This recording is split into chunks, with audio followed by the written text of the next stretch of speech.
Getmə mənim qəlbimdən, səndən sonra neynərəm, səndən sonra neynərəm, balıq kimi topraq üstə ölərəm.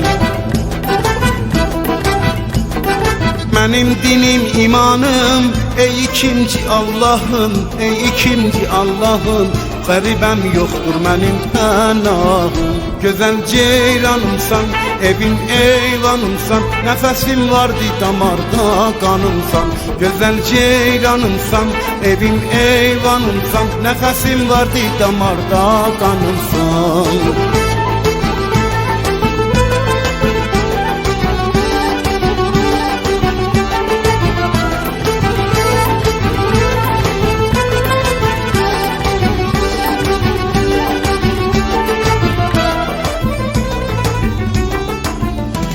Muntəzir yarımsən, ulduz-i çırağısan, xəstə sarıbanın, çöllərdən otağısan.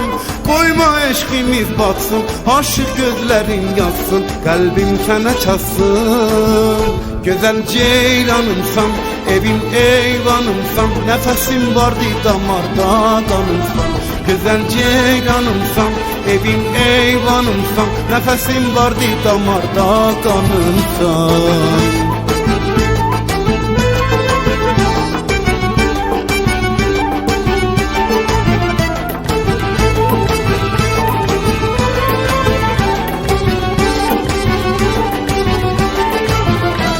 Bir vəfa dünyaya, köylü bir bağlama, sənə desəm xuda hafiz, gedib mənə ağlama.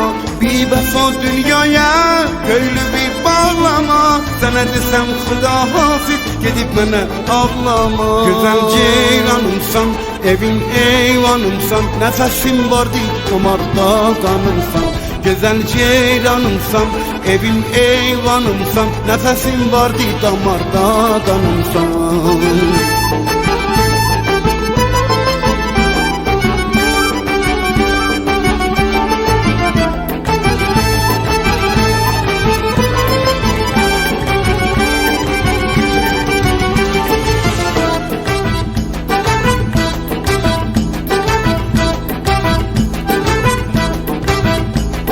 Getmə mənim qəlbimdən, səndən sonra neynərəm, səndən sonra neynərəm, balıq kimi topraq üstə ölərəm.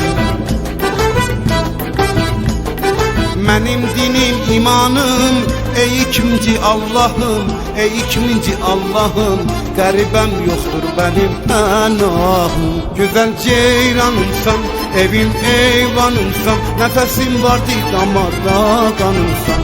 Gözəl ceyranımsan, evin eyvanımsan, nəfəsim vardı damarda qanımsan. Gözəl ceyranımsan, evin eyvanımsan, nəfəsim vardı damarda qanımsan. Gözəl ceyranımsan, evin eyvanımsan, nəfəsim vardı damarda qanımsan.